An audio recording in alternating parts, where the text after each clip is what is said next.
Second lesson in presuppositions. Way back in late 1970s, perhaps 1980, my wife determined that we would learn the meta model, which we got through neuro-linguistic programming. And I recall we sat in front of a fireplace in South Bend, Indiana at our home. She was on one side of the fireplace and I was on the other. And when we sat down, I said, I don't want to do this. I like the way I'm doing therapy. I don't want to get all muddled with some other system.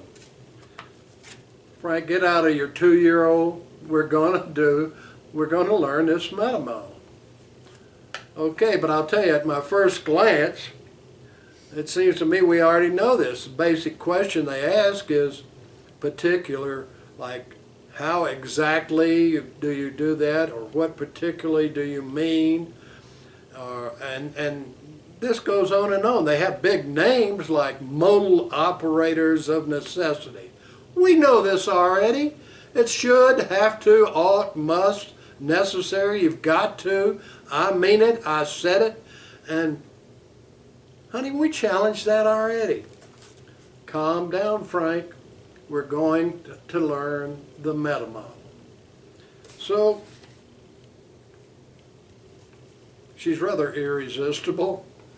She meant it. The chairs were there, papers in our hands. So we began to study the meta model. And later on, we taught it to our trainees. It's a nice introductory way of pursuing with questions so that you understand a client's model of the world, their particular philosophy.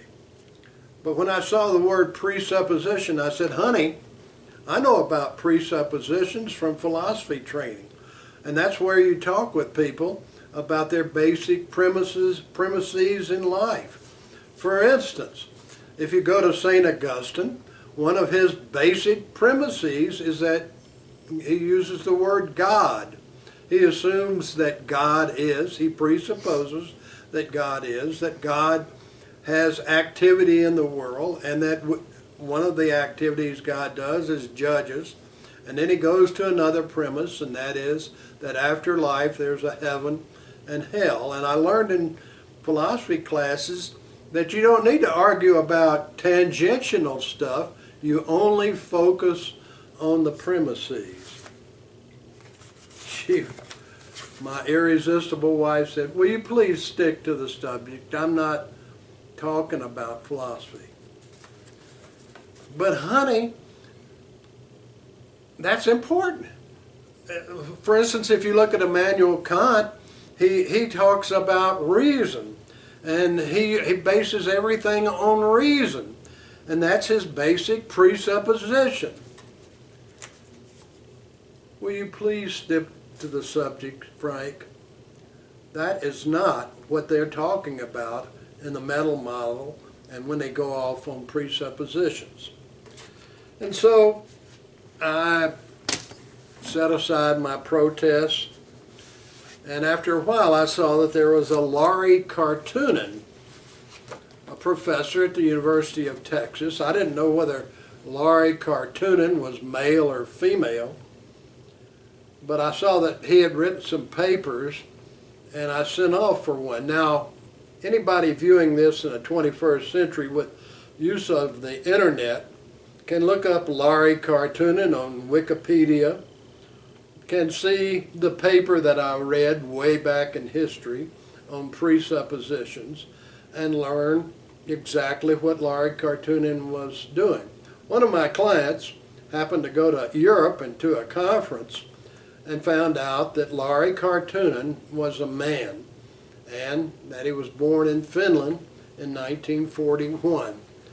Now that's a funny little fact, but that means he grew up under the Nazis for a while, and then he grew up under the Soviet domination, and he must have been interested in language, because when I read his paper, the man was incredibly specific and analytical about each sentence phrased. He would take it apart, and he would show how there's a presupposition in the word noun. Any nouns, not the word noun, but any noun would have a presupposition that the word was intelligible, that a word had substance.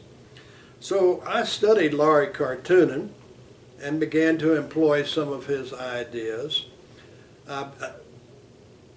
Bandler and Grinder had made a list of some of his presuppositions, and sure enough I taught those to training group, and even later I put some of those in one of my appendices in my book, Tell Them Who They Are, a book on presuppositions.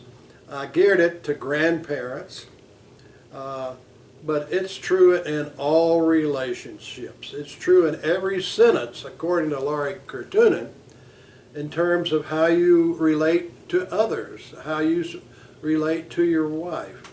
For instance, let me go over a few of them. He would say that a lot of people use the word obvious. Ob, of course, refers to the I in Latin.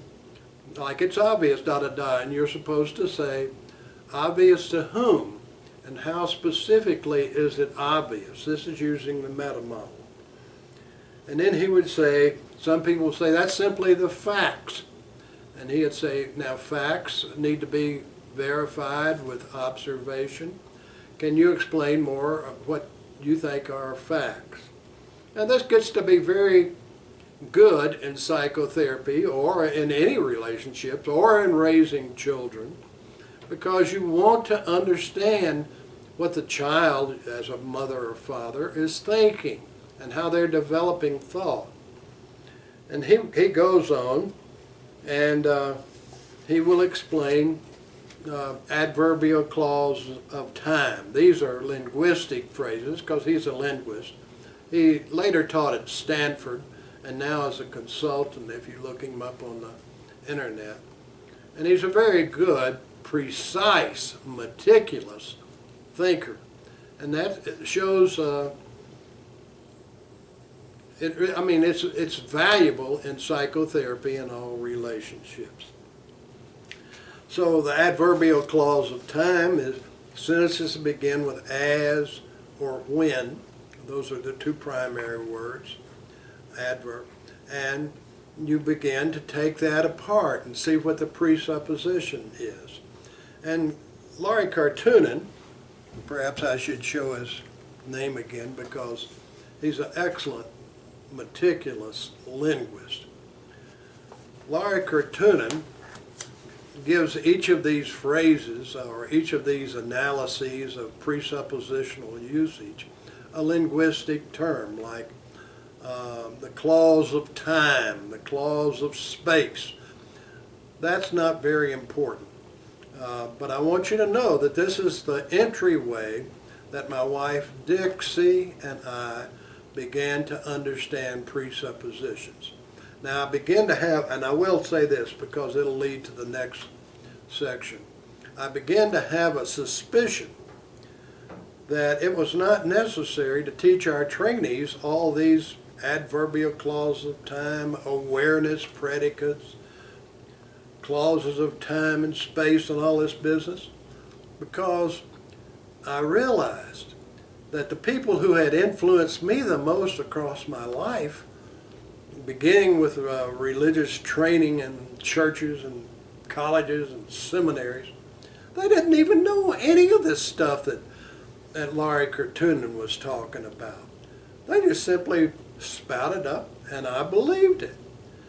So in our next session, we will deal with a powerful presuppositional usage that I managed to write down. Thank you for watching.